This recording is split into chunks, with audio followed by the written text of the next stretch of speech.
It's part of Milwaukee's history that impacts our everyday lives today, but some Milwaukeeans don't know about it. For 200 days in 1967 and 1968, young people joined community and religious leaders to push for open housing and to end housing discrimination through Milwaukee's fair housing marches. It's part of Milwaukee's story that is finally being fully recognized and told through a series of new historic markers. The markers visually tell the story of the marchers and take us to the place that made history. Joining us to help us understand this part of our collective history and to explain the markers is Dr. Rob Smith. He is a history professor and director of Marquette University's Center for Research, Teaching, and Outreach.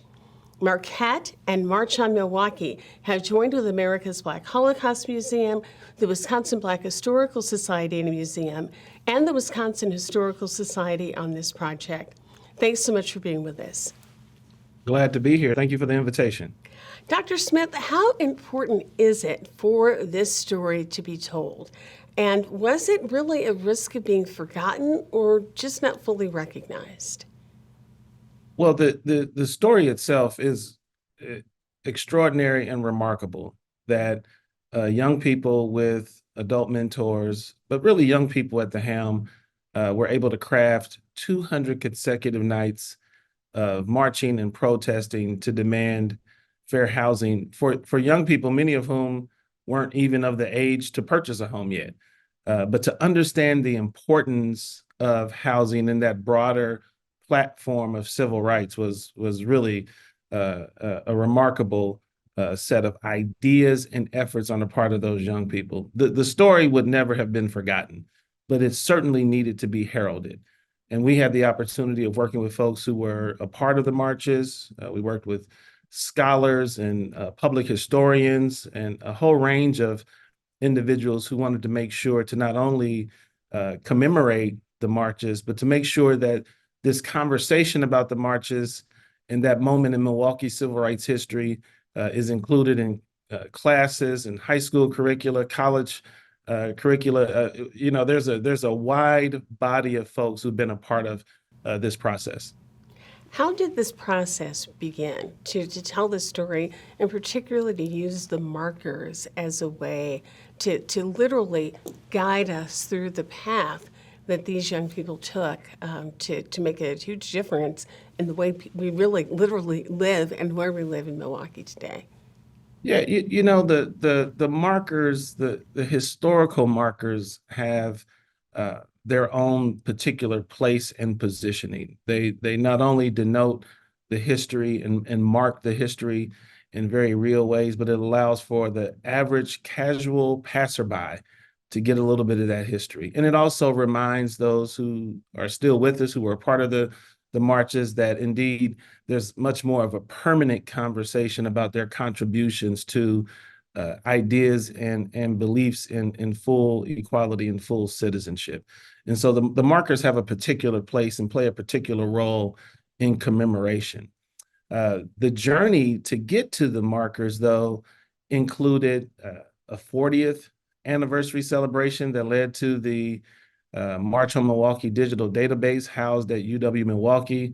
The 50th anniversary, obviously 10 years later, included 200 nights of consecutive programming that wanted to mirror the 200 nights of marching so that we would then engage dozens and dozens of organizations, not only here locally in Milwaukee, but around the state, to be a part of recognizing the 50th anniversary. And it's really important for me to say, in each of those celebratory moments and with the markers, it's former marchers who've been at the helm and at the leadership of helping us accurately record that history and accurately memorialize that history in ways that affirm their role in that historical trajectory, and then also make us remember how important it is for us to learn from them as we have them nearby. I do want to shout out my buddy Adam Carr and Cantera Sufrant.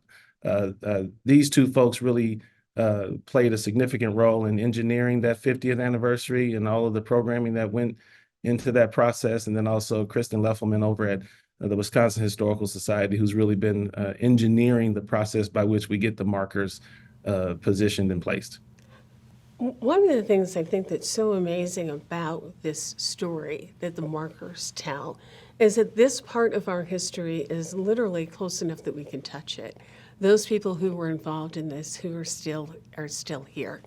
How important is it for this part of our history to be recognized so significantly when the history makers are still with us? You know, to be in conversation with the individuals who actually authored that history, to be able to sit in planning and strategizing meetings with them. You can see the ingenuity and the creativity that they brought to the marches back in the 60s. They brought that same spirit and that same energy to the commemorating and memorializing of that effort. And so to be in conversation with so many of those folks who were a part of that rich moment, and not only Milwaukee history, but really national history. It's central to the ways that we think about that moment we call the civil rights movement. This effort here in Milwaukee is as important of a story as any of those stories that make up civil rights movement history. But to be in conversation with those folks who authored that history and to see them generously give of themselves later in life to share their histories with younger people, because we also engaged high school students along the way and middle school students along the way. We've been able to not only plan the markers and their placement, but we've gone out and done programs at high schools all around the region.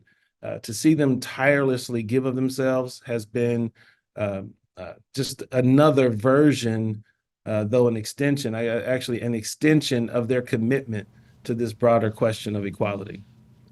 Well, it's really an amazing accomplishment that you all have been engaged in.